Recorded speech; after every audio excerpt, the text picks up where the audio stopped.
السلام علیکم۔ Basic Arabic language course میں خوش آمدید ناظرین۔ اس سیریز کی ویڈیو نمبر 4 میں ہم نے ایک ٹاپک پڑھا تھا اسماء الاشارہ، جس میں ہم نے کچھ ایسے الفاظ سیکھے تھے جو ہم کسی چیز کی طرف اشارہ کرتے ہوئے یوز کرتے ہیں، جیسے ھذا کتاب اینڈ ھذہ کراسہ، کہ یہ کتاب ہے، یہ کاپی ہے۔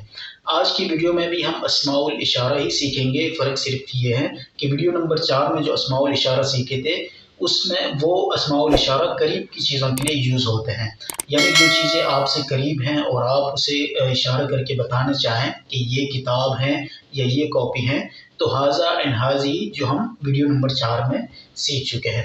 آج کی ویڈیو میں ہم وہ اسماء الاشارہ سیکھیں گے جو دور کی چیزوں کے لیے یوز ہوتے ہیں، یعنی کوئی چیز اگر آپ سے دور رکھی ہوئی ہو اور آپ اس کی طرف اشارہ کر کے بتانا چاہیں تو کون سے کلمات استعمال ہوتے ہیں۔ آج کی ویڈیو کا ٹاپک یہی ہے۔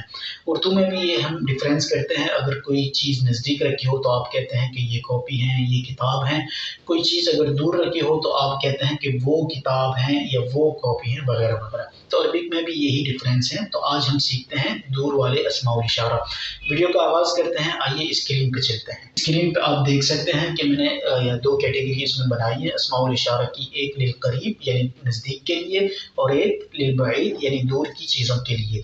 تو قریب والے تو ہم نے پڑھ لیے تھے، ھذا اینڈ ھذہ، دونوں کے میننگ سیم ہے۔ یہ فرق یہی ہے کہ ایک مذکر کے لیے اور ایک مؤنث کے لیے یوز ہوتا ہے۔ ھذا مذکر چیزوں کے لیے اینڈ ھذہ مؤنث چیزوں کے لیے۔ پھر میں نے ایک چیز یہ بھی بتائی تھی کہ مذکر اور مؤنث کا ڈفرینس کیسے کریں گے، تو اس میں ایک آسان سا رول یہ بتایا تھا کہ اگر کسی ورڈ کے اینڈ میں گول تا ہے تو اس کو ہم بطور تانیث مؤنث یوز کریں گے ھذہ کے ساتھ، اور کسی ورڈ کے اینڈ میں اگر گول تا نہیں ہے، کوئی بھی ورڈ، کوئی بھی حرف ہے گول تا کے علاوہ، تو اس کو ہم بطور تذکیر مذکر ھذا کے ساتھ یوز کریں گے۔ اب آ جائیے اسماء الاشارہ للبعید یعنی دور کے لیے۔ تو اس میں بھی دو ورڈ ہیں، ایک ذالک ہے اور ایک تلک ہے۔ دونوں کی میننگ یہاں بھی سیم ہے کہ وہ دور کی چیزوں کے لیے، یعنی وہ کتاب ہے یا وہ کاپی ہے۔ تو میننگ دونوں کی سیم ہے۔ فرق پچھلے اسماء الاشارہ کی طرح اس میں بھی یہی ہے کہ ایک مذکر کے لیے یوز ہوتا ہے اور ایک مؤنث کے لیے یوز ہوتا ہے۔ ذالک مذکر کے لیے اور تلک مؤنث کے لیے۔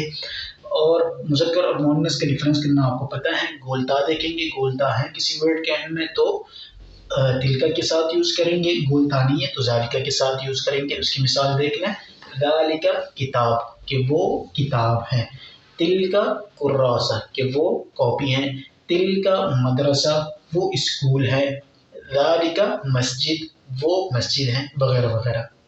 جی ناظرین، آج کی ویڈیو میں آپ نے اسماء الاشارہ کی دوسری کیٹیگری یعنی دور کی چیزوں کے لیے استعمال ہونے والے الفاظ بھی سیکھ لیے ہیں۔